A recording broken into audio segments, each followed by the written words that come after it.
இறையேசுவில் அன்புக்குரிய சகோதர சகோதரிகளே, நம் அன்பு ஆண்டவர் இயேசு கிறிஸ்துவின் நாமத்தின் பெயரால் உங்கள் அனைவருக்கும் அன்பையும் மகிழ்ச்சியையும் சமாதானத்தையும் தெரிவித்துக் கொள்கிறேன்.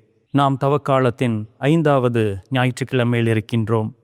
நாம் நமது புனித வாரத்தினை சிறப்பிக்க மிகவும் வேகமாக நெருங்கிக் கொண்டிருக்கின்றோம். அவ்வாறு புனித வாரத்தினை நெருங்கிக் கொண்டிருக்கும் இவ்வேளையில் இன்றைய இறை வார்த்தை சிந்தனையானது, நாம் நம்மீது நம்பிக்கை இழந்த பொழுதிலும் கடவுளின் ஆவி நமக்கு துணையாய் இருந்து நம்மை வழி நடத்துகிறது என்ற ஒரு இறை செய்தியைத்தான் நமக்கு சொல்லுகிறது. நான் இறையியல் பயின்று கொண்டிருந்த பொழுது எனக்கு முன்பாக இருந்த அருட்சகோதரர்களுக்கு வகுப்படுத்த ஒரு மருத்துவர் அவர் தன்னுடைய வாழ்வில் அடைந்த நலன்களை பற்றி உங்களுடன் பகிர்ந்து கொள்ள விரும்புகிறேன். மிகவும் அறிவு தெளிந்தவர். அவர் ஒரு மருத்துவர்.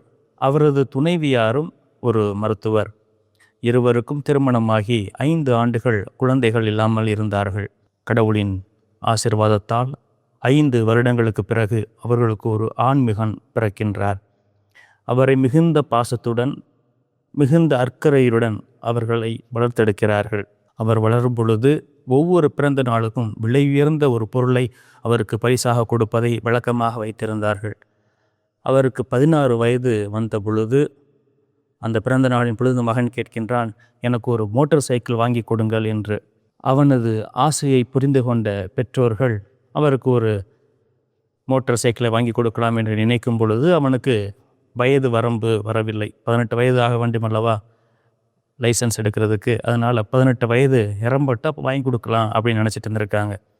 சரியாக 18 வயது நிரம்பிய பொழுது அவனுக்கு ஒரு விலை உயர்ந்த ஒரு மோட்டார் சைக்கிளை வாங்கி கொடுக்கிறார்கள். அதை காலையில் பெற்றோரிடம் ஆசீர்வாதத்தினை பெற்றுக்கொண்டு வெளியில் சென்ற மகன் இரவு 8 மணி ஆகியும் வீடு திரும்பவில்லை. மாறாக அவனுடைய இறப்பு செய்திதான் வீட்டிற்கு வருகிறது. அதை கேட்ட தாயும் தந்தையும் மிகுந்த மனவேதனைப்பட்டு, எங்களுக்காக கடவுள் கொடுத்த இந்த ஒரு குழந்தை செல்வமானது 5 வருடங்கள் கழித்து கிடைத்தாலும் மிகுந்த மகிழ்ச்சியாகவும் சந்தோஷமாகவும் அதை நாங்கள் ஏற்றுக்கொண்டு வாழ்ந்தோம். ஆனால் அந்த சந்தோஷத்தினை இடையிலேயே கடவுள் பறித்து கொண்டாரே என்று மனம் நொந்து இருவரும் ஒருமித்து தங்களது வாழ்வை இத்துடன் முடித்து கொள்ளலாம் என்று எண்ணிய ஒரு தருணத்தில் அவர்கள் தொடர்ந்து இறைவனிடம் வேண்டி, எங்களுக்கு ஏன் இந்த சோதனை என்று கேட்கும் பொழுது அவர்கள் செய்த அந்த நேரத்தில் அவர்கள் செய்த அந்த இறை வேண்டலானது கேட்கப்பட்டு அவர்களை வலுவூட்டியது. அவர்கள் தொடர்ந்து ஜெபிக்க, நமது குழந்தை நம்மை விட்டு பிரிந்தாலும் கடவுள் நம்முடன் இருக்கிறார், அவர் தொடர்ந்து நம்மளை பாதுகாப்பார், வழி நடத்துவார், அனைத்திலும் நமக்கு துணையாக இருப்பார் அவர்கள் என்று எண்ணி அவர்கள் முழுவதுமாக இறைவனிடம் தங்களை ஒப்பு கொடுத்து விட்டார்கள். அன்று அவர்களை திடப்படுத்தியது கடவுளின் வார்த்தை தான். அந்த கடவுளின் வார்த்தையாகப்பட்டது அவர்களுடன் உடன் இருந்து அவர்களின் மனமாற்றத்திற்கு ஒரு முக்கிய காரணமாக இருந்தது. ஆகவே அன்புக்குரியவர்களே, இறை வார்த்தையாகப்பட்டது நம்மில் எழக்கூடிய அனைத்து சோகங்களுக்கும் அனைத்து தடைகளுக்கும் ஒரு விடியலாக விடிக்கல்லாக அது இருக்கிறது. அது நமக்கு ஒரு புது வாழ்வை கொடுக்கக்கூடியதாக இருக்கிறது.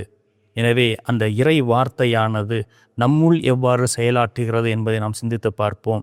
குறிப்பாக இன்றைய வாசகங்களில் இறைவனுடைய வார்த்தை எவ்வாறு மக்களுக்கு அருளப்பட்டது என்பதை குறித்தும் நாம் சிந்தித்து பார்ப்போம். மனிதனின் வாழ்க்கையில் அவனுக்கு உறுதுணையாக இருந்து அவனை வழிநடத்தி செல்வது இறை வார்த்தையாக இருக்கிறது. இதைத்தான் இன்றைய முதல் வாசகத்தில், என் ஆவியை நீங்கள் பெற்றுக்கொள்ளும் பொழுது நீங்கள் உயிர் பெற்று எழுவீர்கள் என்று நம் கடவுள் சொல்லுகிறார். கடவுளின் வார்த்தையை கேட்டு அதன்படி நடப்போருக்கு எப்படிப்பட்ட ஆசீர்வாதங்கள் கிடைக்கும் என்பதைத்தான் கடவுள் சொல்லுகிறார். இஸ்ரேல் மக்கள் அடிமைகளாக இருந்த தருணத்தில், கடவுளை விட்டு விலகி சென்ற நேரத்தில், கடவுளை மறந்து வேறு கடவுளை வணங்கிய தருணத்தில் அவர்களை ஒருபோதும் மறக்காத கடவுள் அவர்கள் எப்பொழுது தன் பக்கம் திரும்பி வருவார் என்று அவர்களுக்காக ஆவலுடன் காத்து கொண்டிருந்த தருணத்தில் அவர்களை எச்சரிக்கும் விதமாக எசேக்கியேல் இறைவாக்கினர் இன்று நமக்கு முதல் வாசகத்திலே தெளிவாக குறிப்பிட்டு நமக்கு காட்டுகின்றார். நாமும் நமது நம்பிக்கையில் தளர்வுற்று இறை வார்த்தையின் மீது நம்பிக்கை குன்றியவர்களாக கடவுளின் பாதையிலிருந்து விலகிச் செல்லும் பொழுது நாமும் இஸ்ரேல் மக்களை போன்று சொந்த நாட்டிலேயே நாடு கடத்தப்பட்ட மக்களாக வாழக்கூடிய நிலைமைக்கு நாம் தள்ளப்படுவோம். எனவே கடவுள் பாதையில் பயணிக்கக்கூடிய நாம் தூய ஆவியை பெற்றுக்கொண்ட மக்களாக, இறை வார்த்தையை கேட்டு அதன்படி நடக்கக்கூடிய மக்களாக, இறைவன் காட்டக்கூடிய அனைத்து நல்வழிகளிலுமே நமக்கு ஒரு நலன் கிடைக்கும் என்பதை நம்பிக்கையை உள்ளத்தில் தாங்கியவர்களாக தொடர்ந்து பயணிக்க வேண்டும். இன்றைய 2ஆம் வாசகமானது திருத்தூதர் பவுல் ரோமியருக்கு எழுதிய திருமுகத்திலிருந்து எடுக்கப்பட்டிருக்கிறது. இவ்வாசகத்திலே தூய ஆவியை பெற்றுக்கொண்டவர்களின் வாழ்வும் இயல்புக்குரிய வாழ்க்கையில் வாழ்வோரின் வாழ்வும் எவ்வாறு அமையப்பட்டிருக்கிறது என்பதை தான் சுட்டிக்காட்டுகிறது. இயல்பின்படி வாழ்பவர்கள் தங்களது உடலை சார்ந்தும் மற்றும் பணம் பொருள் ஆசையின் மூலமாக தங்களது வாழ்வை அதன் பாதையில் செல்லக்கூடிய மக்களாக இருக்கிறார்கள் அல்லவா? அவர்கள் எவ்வாறு தங்களது வாழ்வை கடவுளை தவிர்த்து மற்ற காரியங்களில் செயல்படுத்தி தங்களது வாழ்வை தொலைத்து கொண்டிருக்கிறார்கள் என்பதை சொல்லக்கூடியது.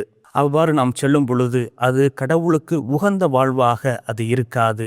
அது நம்மை கடவுளிடமிருந்து தொலைத்து கொள்ளக்கூடிய ஒரு வகையில் அது இருக்கிறது. அது கடவுளின் அருளையும் இரக்கத்தையும் நிறைவாக பெறுவதற்கு தடையாகவும் அது இருக்கிறது. 2வது ஆவிக்குரிய வாழ்வு.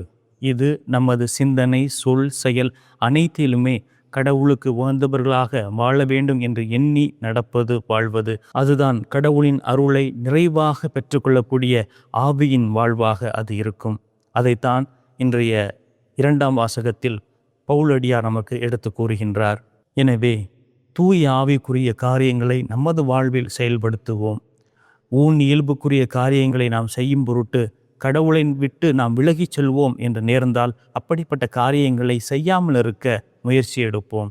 கடவுளின் அருளையும் ஆசிரையும் கொடுக்கக்கூடிய பாதையினை நாடி நாம் செல்லுவோம். அதில் நாம் பயணிப்போம். இதைத்தான் யோவான் நற்செய்தி அதிகாரம் 6:63 சொல்லப்பட்டிருக்கிறது. வாழ்வு தருவது தூய ஆவியே, இயல்பு ஒன்றுக்குமே உதவாது என்று. நமது வாழ்வை மேம்படுத்தி கொள்வது, நமது வாழ்வை இன்னும் நெருக்கமாக இறைவனுடன் இணைத்து கொள்வது தூய ஆவியினுடைய வாழ்வு. அப்படிப்பட்ட வாழ்வை நமது வாழ்விலே ஒவ்வொரு நாளும் கட்டி எழுப்ப முயற்சி எடுப்போம். இன்றைய நற்செய்தி வாசகத்தில் இயேசு ஆண்டவரின் அன்பு நண்பர் லாசர் உடல் நலமற்று இருப்பதையும் அவருடைய சகோதரிகள் அதை நொந்து வருந்துவதையும் இயேசுவிடம் தெரிவிக்கிறார்கள். அதன் பிறகு அவர் சென்று பார்க்கும் பொழுது அவர் மரித்து விட்டார், அவரை அடக்கம் செய்துவிட்டே சிறிது நாட்கள் ஆகிவிட்டது என்பதை அவர்களுடைய சகோதரிகள் சொல்லி அழுத தருணத்தில், நீர் எங்களுடன் இருந்திருந்தால் எமது சகோதரர் இறந்திருக்க மாட்டார் என்று அவர்களது துக்கத்தை வெளிப்படுத்துகிறார்கள். அவர்கள் சொன்ன அந்த செய்தியை கேட்டவுடனேயே ஆண்டவர் இயேசு கிறிஸ்துவும் மனம் கலங்குகிறார். அதைத்தான் இன்றைய முதல் சிந்தனையாக பார்க்கின்றோம். முதலாவது, ஆண்டவர் இயேசு கிறிஸ்துவின் அன்பின் வெளிப்பாடாக இது இருக்கிறது. ஏனெனில் ஆண்டவரிடம் உம் நண்பர் நோயுற்றிருக்கிறார் என்று சொன்ன பொழுது அவர் மனம் கலங்குகிறார். அன்பு ஆண்டவர் எவ்வளவு தூரம் அவரை அன்பு செய்திருந்தார் என்றால் அவர் மனம் கலங்குவார், அவருக்காக இரக்கப்படுவார், அவருக்காக கண்ணீர் சிந்துவார் என்பதை நாம் சிந்தித்து பார்க்க வேண்டும். 2வதாக, அவரை பிரிந்து வாழக்கூடிய குடும்பத்தினருக்கு அவர் கூறுகிறார், நானே உயிர்ப்பும் வாழ்வும் உண்மையுமாக இருக்கிறேன் என்பதை நீ நம்புகிறாயா என்று கேட்கின்றார். அவர்கள் நம்புகிறேன் என்று சொன்னதன் பொருட்டு அவர்களின் நம்பிக்கையினாலும் அவர்களின் விசுவாசத்தினாலும் லாசரஸ் உயிருடன் எழுப்பப்படுகிறார். 3வது, தூய ஆவியின் வெளிப்பாடு. நாம் தூய ஆவியுடன் இணைந்து ஒன்றித்து பயணிக்கும் பொழுது அனைத்து நன்மைகளுமே நமது வாழ்விலும் நிகழ்ந்தேறும் என்பதற்கு இது ஒரு சரியான எடுத்துக்காட்டாக அமைந்திருக்கிறது. இறையேசுவில் அன்புக்குரியவர்களே, இந்த தவக்காலமானது நமக்கு பல பாடநிலைகளை நமக்கு கற்பிக்கின்றது. அதிலும் குறிப்பாக புனித வாரத்தினை நெருங்கி கொண்டிருக்கும் இவ்வேளையில் நாம் எவ்வாறு கடவுளின் வார்த்தையை கேட்டு நமது வாழ்வை புதுப்பித்து கொண்டு அவர் பின்னே பயணிக்க வேண்டும் என்ற ஒரு சிறப்பான அழைப்பினை கொடுக்கின்றது. நாம் நமது தேவைகளினாலும் நமது சுயநலத்தினாலும் நம்மை மட்டும் சிந்தித்து கொண்டு கடவுளின் பாதையிலிருந்து விலகிச் சென்ற தருணங்கள், இஸ்ரேல் மக்களை போன்று கடவுளின் பார்வை நம் பக்கம் இல்லை, எனவே கால் சென்ற பாதையில் நடந்துவிடலாம் என்று எண்ணியவன் தருணங்கள், அதை தாண்டி கடவுள் நம்பிக்கையை இழந்து வேறு பாதையில் பயணித்த தருணங்கள், அவை அனைத்தையும் எண்ணி பார்ப்போம். இது நமக்கான பாதை கிடையாது என்பதை உணர்ந்து இறைவன் பாதத்திலே நம்மை முழுவதுமாக ஒப்படைத்து அவர் பின் வருவோம். நாம் ஆன்மீக ரீதியாய் இறந்து போயிருந்தாலும், கடவுளின் வார்த்தையை கேளாமல் நாம் அகன்று சென்று இருந்தாலும் இறைவன் நம்மை நோக்கி வரக்கூடியவராக இருக்கிறார். நம்மை மன்னித்து ஏற்றுக்கொள்ளக்கூடியவராக இருக்கிறார். எனவே அன்பு சகோதரமே, நமது நிலையினை இறைவன் பாதத்தில் முழுமையாக அர்ப்பணித்து அவரே நம்மை மீட்டு அவரது பாதையில் பயணிக்கக்கூடியவர் என்பதை நாம் உணர்ந்தவர்களாக ஒவ்வொரு நாளும் நமது உள்ளத்தை திறந்து இறைவனின் வார்த்தையை ஏற்று அதன்படி நடக்கக்கூடியவர்களாக வாழ்வதற்கு முயற்சி எடுப்போம். அதற்கான இறை அருளை ஒவ்வொரு நாளும் தொடர்ந்து இறைவனிடம் வேண்டுவோம். இறைவன் நம் அனைவரையுமே நிறைவாக ஆசீர்வதிப்பாராக. ஆமீன்.